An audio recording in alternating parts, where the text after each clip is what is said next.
When someone is only after the sale, you can usually tell. But when someone takes the time to slow down and build a relationship, that's really saying something. I'm talking about the real thing, not con games or feigning friendship just to close the next deal. When someone develops a long-term interest in you, your hopes and goals, and vice versa, you're much more likely that they're gonna stick around and give that person your business. And if your client knows that you really care about them and their goals, how much more likely they are to recommend you when someone else asks. Ultimately, you do business with people, and that means relationships.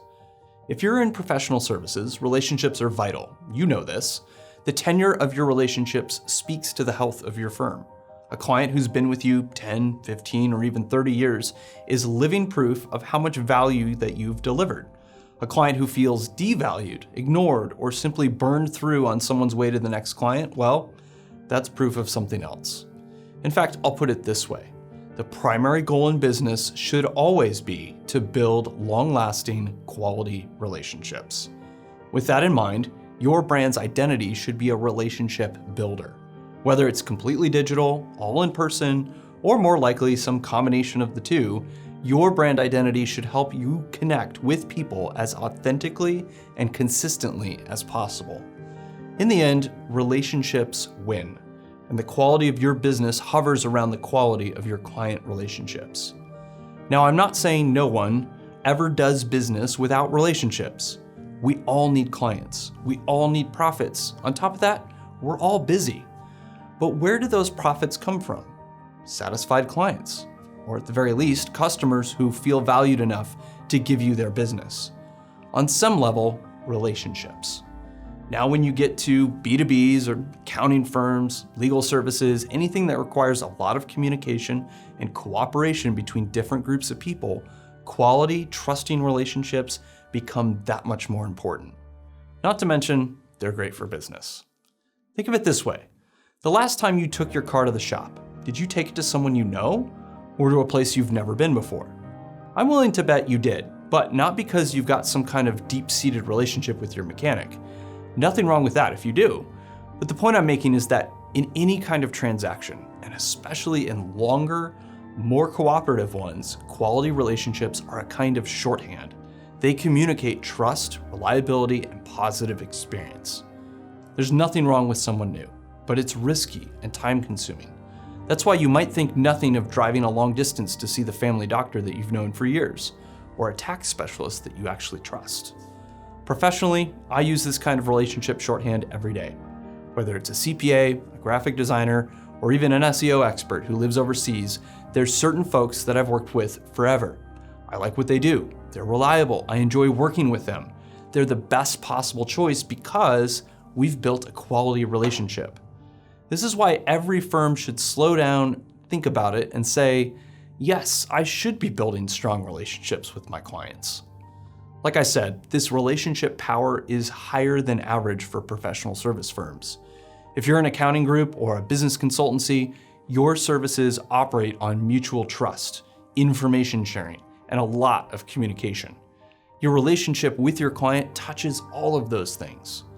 Over time, firms grow and succeed as a result of those relationships. So, how do you build them? What if you're not some charming relationship hotshot? Don't worry. And that's probably better if you're not. There's a saying we're very familiar with here at Resound. People respond to you when you're being your authentic, remarkable self, and when you're doing that consistently.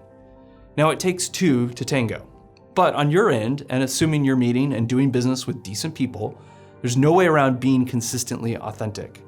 I say that because a lot of firms are actually hesitant to do it. There's a lot of things that wiggle their way into the brand identity seat. Marketing, sales goals, deals closed, social media metrics. All those things are important, but there's no substitute for showing up for your clients, genuinely caring about them and their success, and consistently showing them your authentic self. That might mean putting some work into the branding process and making sure that your brand's identity and expression are an accurate reflection of the remarkable you that you are. The fact is, your brand's identity plays into every aspect of how people perceive your firm. That's even true in the increasingly digital world, where someone's first impression of you is probably going to be through an ad, a search result, or maybe even a social media post. Let's think about that. Even when someone's never interacted with you, they might need a service that you provide. When they look, and when your name pops up in a piece of content like a Google review, your brand's perception and reputation are already going to work for you. Obviously, and as far as the first impressions go, those digital touchpoints are standing in for you. When someone takes the next step of calling, filling out an info doc, or even browsing your website, the nugget of a relationship is already there. That's where consistency comes in, because sadly, any potential client that you have a lot of interaction with, that has a lot of interaction with your brand behind digital walls before you ever meet in person. That's why brand identity and its close cousin, brand expression, that's why they matter. Across every digital touchpoint that might potentially begin a relationship, your brand expression needs to establish trust. The surest way to do this is simply being consistent. That means communicating the same core message and offering the same promise through all of your brand and marketing efforts.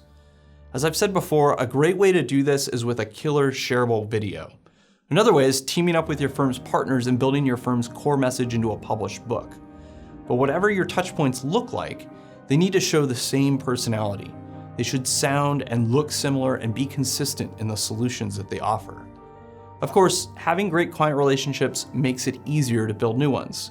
Even with positive customer reviews and great online feedback, word of mouth is still king. But as golden as that is, someone's word of mouth won't do you any favors if your brand expression is inconsistent, or if your brand's personality is misleading or confusing.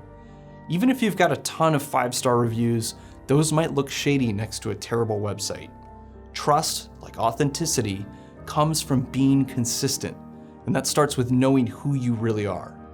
When a firm really understands who they are and what they're best suited to do, they've got a clean start for crafting a brand identity and a digital impression that engages potential clients in a consistent, authentic way. Ultimately, digital walls or not, you do business with people. Finally, if you want to build great client relationships, there's a few things you should not do. When potential client relationships and your firm's reputation are at stake, avoid these ditches. Overselling or misrepresenting yourself, lacking specificity and clarity about what you offer, trying to be the low-cost provider, and finally, copying your brand personality from someone else just to get more clients. We all know that cheap knockoff products pale next to the real thing. So get your name out there as truthfully and as consistently as possible.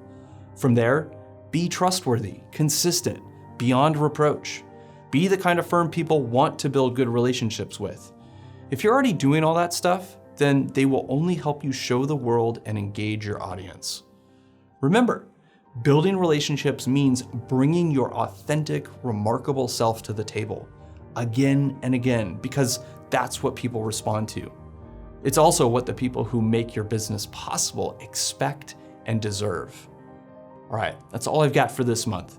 If you find this helpful and if you'd like to learn more about the branding process, you should check out my book, You're Remarkable. It's available on Amazon. And having seen Resound build a number of solid relationships with remarkable clients, I'd love to chat with you about this even more. If you'd like to find even more help online or in person, go ahead and give our team and me a shout, and I will see you next month. Until then, don't forget, you are remarkable.